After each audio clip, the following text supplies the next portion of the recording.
Ok, bonjour, bonsoir, mes chers internautes. Je reviens une fois comme promis, pour partager avec vous les lots. Problème problème, il y a pétition où il initié na ba commune l'union sur Kinshasa contre M. Tambou Mwamba. Oyo pour na msusu ebima qui on dirait rêve, on dirait Tambou Mwamba kokendete. Mais je suis en train de vous dire que Tambou Mwamba azali au bout. Il est obligé de partir. C'est-à-dire, tu initier pétition contre M. Tambou Mwamba dans toutes les communes de la capitale de Kinshasa. Pour que Sengaye à Lungwa, dans la tête, il y a institution Sénat. Le monsieur a fait 3 infractions: la diffamation contre le chef de l'État, coup d'État raté et manque de courtoisie institutionnelle. Azali Mutumoko Wakoki Kozala jamais remplaçant valable à chef de l'État pour traiter un chef de l'État. Ce complot a été déjà déjoué. Nous avons trouvé que c'est un mauvais type, mais lui n'avait pas le problème. Il a trouvé le soubassement côté M. Kamere. Oyo Aboyaki Kotika une copie à la Cour constitutionnelle pour que le chef de l'État Azala Malvi a violé la Constitution en son article 85. Mais nous avons déjoué ce jet parce que Tolexi qu'il n'y a que nous et la République est dirigée par Félix Antoine Tshisekedi Tshilombo. Et tout ce qu'il fait, c'est pour l'intérêt de la nation congolaise. Mais sommes tout le monde Azali Koya avec idée, il y a au cadre de développement en Boka, parce que en Félix on trouve qu'il y a une volonté. Azan a besoin de servir le peuple. Azan a besoin de changer ma cam. Mais il doit aussi être bien entouré. Mais si des gens qui peuvent l'aider, Bangonde Bazali Miibi, Bato Bazan a complot contre lui, comment va-t-il évoluer? Parce que pour le moment, Sénat et Janine Mabounde dans l'Assemblée nationale, Bazali sous collaborateur à madame chef de l'État, parce que na mitou na bango mena balaksim qu'il mobimba ke Bazan a idée. Il y a un chef de l'État pour Bangobazonga Batikana place. Alors si nous on le laisse faire, nous allons regretter après. Voilà pourquoi tout Kinshasa Batelemi, Balobi président, Olobaki Tobengana, Tamomamba. Il y a aussi le moyen officiel. Il faut initier ma pétition. C'est comme ça que j'ai été à la Gombe là-bas pour saisir l'hôtel de ville au Bayusingaï fin à confinement parce que pour le moment s'il faut passer d'une porte à une autre, ce n'est pas bien. Il faut attendre comme mesure Yagombeza pour 2 semaines, 14 jours, comme ça, ou initier pétition pour toutes les communes Ezala, parmi bateaux qui ont décidé pour la Soria Tambou Mwamba. C'est-à-dire, dans la pétition, nous soit Zali pour Akoya, à signer Kakana Mukanda, au biso toko initié, et vous en a caché déjà, il y a biso ba initiateur, dans l'hôtel de ville, bateau pour permettre biso pour faire notre pétition contre Tambou Mwamba, nous sommes qui a kende toko sangisa bango, mais comme le kaka troupement, yango balobi to stopper nanu jusqu'à ce que ba fongola biso.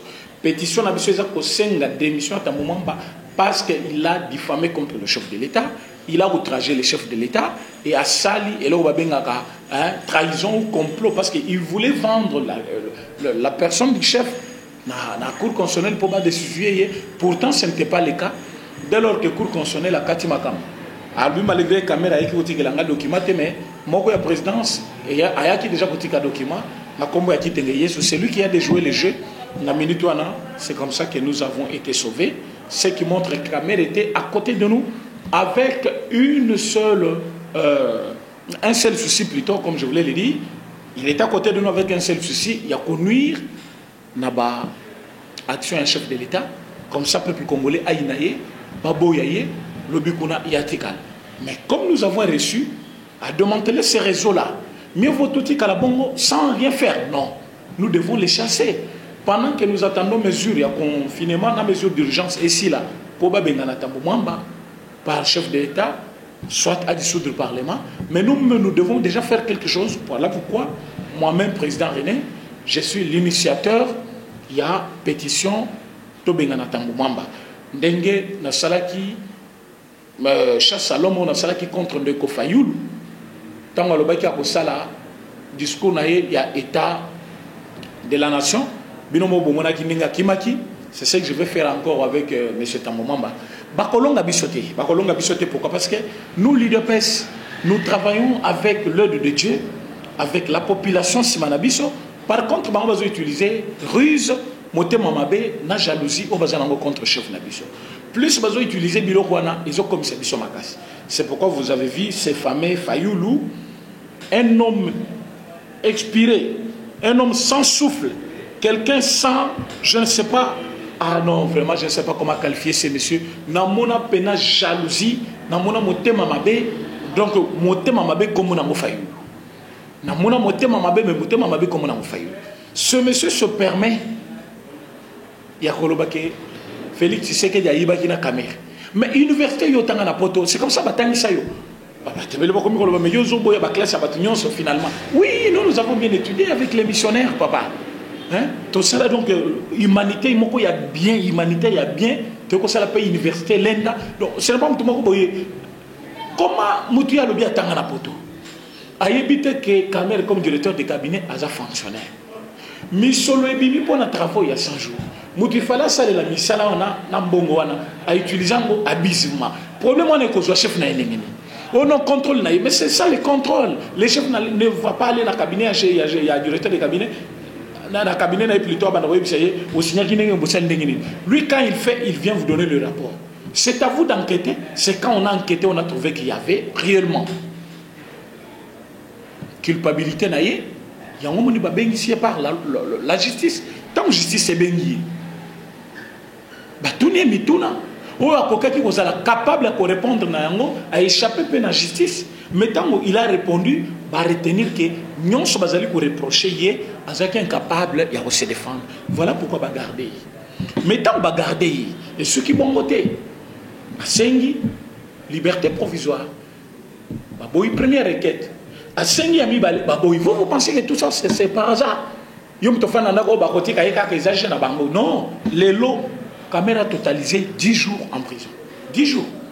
Nous avons une émission à la à Salisson Jamabe, à Kanisa Libanda. À Salisson Jamimono, on dirait que c'est un Namida. À Soutukaboy, à la prison. À Tony Bagad, on a la prison. Ah, 10e jour, oui, 10e jour, et ceux qui pétaient. Balobi peut pas ça, il faut 15 jours, donc, vous en avez 25 jours avant de passer Misayo. Donc, vous avez Misayo, vous avez Kati, Mikol Bakata, Batindi, côté Bakoti, pour Bolo, on n'a pas fort que ça n'a pas été. Mais, surtout, Tindio Bolo, comme ce que le corrompre, mieux vous dire à la Makala, puis place comme on a malam. Pour l'année, parce que, au Yibimbong, il y a peuple congolais. Vous avez vraiment papa Tito, au Yibi Yoyo Yaban. Pour Mbong Yosui, et Zambong, et ça, ça, pays Mobimba. Tous les habitants du Congo, vivent dans Mbong Yoyibiwan. Mais, sort nayo justice mutokokata yango itali bisote. Nous le disons pourquoi? Parce que au biso monopolé talaningo bomeli biso Gérard Moulou. Gérard Moulumba est mort à l'âge de 82 ans. C'est l'espérance de vie africain. Tout le monde que c'est bien. Mais akokaki pe kokina même 90 ans, même 85 ans. Ça prêtre quand même, bon, à 82 ans, mais les autres ont ma casse. Pourquoi? Parce que c'est un prêtre, il répond ma casse. Il a vécu quand même une bonne vie. Dans la place, il y a bien, Allah bien. Mais chef de la maison civile, est-ce que vous savez ce qui est la maison civile? C'est la maison civile qui s'occupe des logistiques du chef. Nous sommes qui ont fait là, micro naïe, baffle. Nous sommes soins de santé, hôpital, c'est ça la maison civile. Et vous pensez que Koboumalelo est une maison civile? C'est une mince affaire. Et votre autres, est-ce que vous avez dit ils ont agité, ils ont coronavirus. Mais vous tâtonnez. Comme vous tâtonnez, nous, dans une volonté politique, nous voyons ce qui se passe. Est-ce que coronavirus, il dépasse? Les autres approchent, il dépasse soit bateau, il y a président chef de l'État. Non. Ceux qui sont allés corona, ils sont la présidence. Mais la présidence, il y a INCP. Pendant que nous avons déjà compté 5 morts, on va compter combien? Aucun. Et vous dites qu'on ne puisse pas parler. Nous allons parler. Kamer était un traître à côté du chef de l'État. Sa traîtrise, pour Kangi Yango, il y a 3 choses.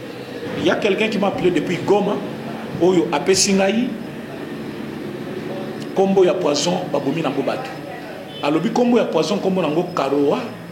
Karoa Ezali, poison moko oyo bazali ko retarder dans autres motu 2 jours et puis ceux qui déjà batio yango ezoka soyo mai so ina munoko so comme na hôpital et local liboso bazo luka batio za mai so bazo mission mai mala moko daye mais bota na Jacques Ilunga tango akufi balobi nini waza moto ya ba sucre tamba komine na hôpital batiaki mai yango akufi kiswana poison le lo gérant Molumba tamba kene na hôpital on retrouve que ce sont de mêmes actes de mêmes habitudes de même comportement que présente le malade tango azali na poison wana yango mutu wana benginga lobi président René partager et lokoyo na groupe de réflexion il dépêche et comme présidence moi j'ai dit et c'est commis et ko comment ils ont comme appelé lo na lebisa qui et c'est commis ko bangate pona nini le monsieur m'a dit tala soy ya mutu wana apesi donc je ne vais pas tout dévoiler ici il nous a donné des caractéristiques qui a bateau bazali empoisonné surtout na poison wana ya karoa alobi comment ezali ko sala nzoto ya mutu ceux qui ezaki corona de boloba qui mais on a l'intérêt Gérard Mulumba le même jour tola lisaki vous saviez pourquoi fallait enquêter c'est un homme de Dieu pour mon aki mutu ake kundaye cardinal lui-même et le chef de l'État ce n'était pas même sa affaire il fallait toujours information na pour Sabino boboye baké nous avons enterré Gérard Mulumba hier na cimetière na bango ya ba moupe côté tokundié na kitambo kuna ezali cimetière moko ya ba catholique na école moko philosophique na bango tozali peine pona liwana ye pona ni liwana ye parce que zamu tozali ko s'occuper na ba domaine spécifique ya chef de l'État secrétariat privé na ye azali kota la soins de santé na ye hôpital ya chef de l'État azali kota logistique ya chef de l'État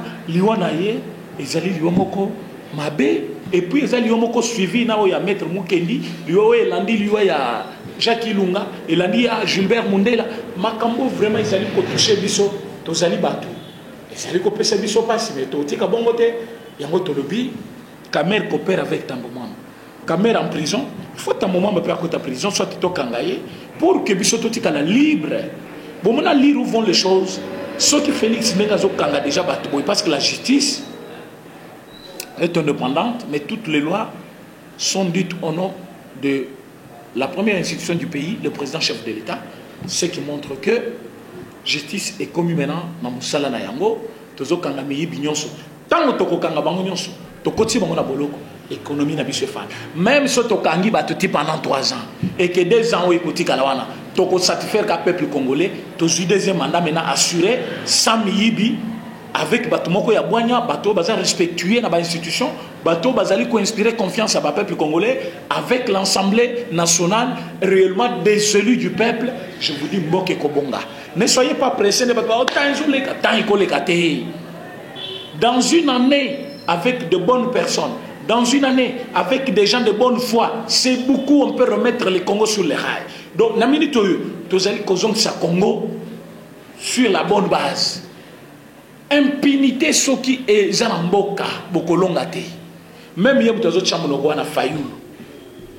Les jaloux, aînés, l'homme de mauvaise foi, irreconnaissant. Tu sais que tu as dit, je suis président, mais nous ne célébrons pas la victoire d'un camp contre un autre camp, mais nous célébrons la victoire de la démocratie. Si réellement c'est la démocratie, je n'ai pas besoin de diriger seul. Ma main est tendue. Ok, il y a Sainte-Thérèse. Ok, il y a Sabato. Oazo Sengana Simba Loboko Naye. Loboko Neza Salité na Rosimbate. Bango ba répliquer. Pesa biso mindu ki toboman baluba. Si yo Fayulu na Sainte-Thérèse. Tant yo loba ki biloko wana. Oyeba kiteke moment ekozala okozana besoin de collaborer talane ko komi Hollande chef de l'État partout pour joie attend tant ya collaborer naie a commis pe koboya tu sais que du certain nombre d'états il a vécu la politique là dans la maison de son père il a compris ah au komi koya avec l'idée ya nuire komi koya na idée ya mettre par terre a kondi mali sur pembe na été mais la politique est dynamique il peut changer mais avec buzoba yozo salawana. Ce que je voulais dire, même si je failli à diriger Mboka. Na idée où ils ont beaucoup ya, si on peut se responsabilité à Ibi à tiens la poche, tu vas saler le wazate. Voilà pourquoi, chef de l'État, il faut qu'on a d'abord Yibi, après, Bokanabiso et Kobonga. Yom Tozali Kozela, on le dit non. Il faut appeler ça social dans les Congolais. Il y a des distractions. Ozo benga bakangi muto yibi mongo l'État ou bengi distraction. Ou ils ont distraction. Ba distraire biso. Ba distraire repos yozana. Soko ba distraire yote. Osani. Bazo distraire repos osani. Bazo distraire yote. Mais bazo l'action talendenge babandaka pombo kebonga. Etienne Tshisekedi avait dit qu'au côté de sa démocratie dans Mboko ya Congo, il y a la guerre. C'est une guerre. Et la guerre est engagée. Oh Chagari, la guerre est engagée. Moutunion son coach tembe na pouvoir. Ils ont pouvoir basakana na ngote. Moi n'enseigne wa komi oboma batulelo. Est-ce que ça koyo kana tant kabila zaki? C'est pas chacun na boloko. Mais motobimisi na boloko c'est Tshisekedi. Lelo yo na komi oboma batu. Tous en a besoin.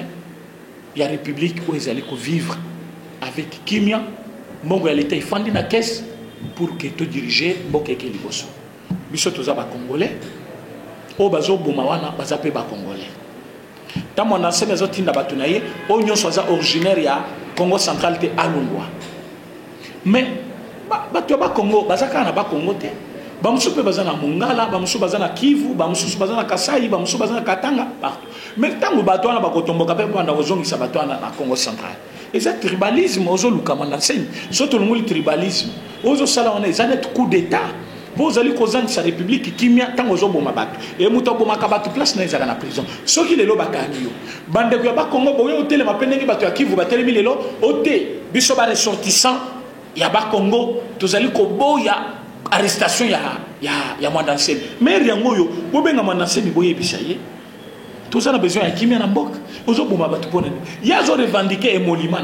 Il fallait pas foutre un sénateur. Mais il y a un boloko. Est-ce que sommes dans un boloko qui font mon Ebima? Oui. Même s'il faut Ebima, il faut revendiquer un Wab. Na, parler du peuple, na Sénat. Place aux qui élus sénateurs. Maintenant, bateau aux autres dans Zéland, on va troubler au retour biblique. Tant que l'État Kokanga Bango a bomi bang, yo kozong si la bangonine. So l'État Kangi Bango Chabana boloko. Qu'est-ce que la République gagne? Vous allez que tu as trouble. Pour que tu sais qu'il n'y a pas Kangayo, va comparer à Kabila. C'est des complots que vous avez fait. Mais il y a des na milito, va comparer tu sais qu'il y a Kabila parce que il y a une infraction. Tu dois cesser ça. Donc pour aujourd'hui, je pense que lobby n'est pas au Fongola. Lobby pénal à Oyebi Sabino, comment la République est gérée et qu'est-ce que nous allons faire de temps pour Mwamba. Lobby Bozangate, Bolandangai. Na chaîne toujours le Kitua Congo TV parce que na chaîne on est tous les jours ceux qui osent la chaîne donc nous allons demain parler l'arrestation à Tambomamba, nous allons parler il y a des institutions, il y a Maboun et nous allons parler comment nous allons réorganiser les élections il y a des députés pour nous soit ensemble dans le Sénat et Sika il y a Batoyo vous allez inspirer confiance à Congolais. À bientôt, merci beaucoup.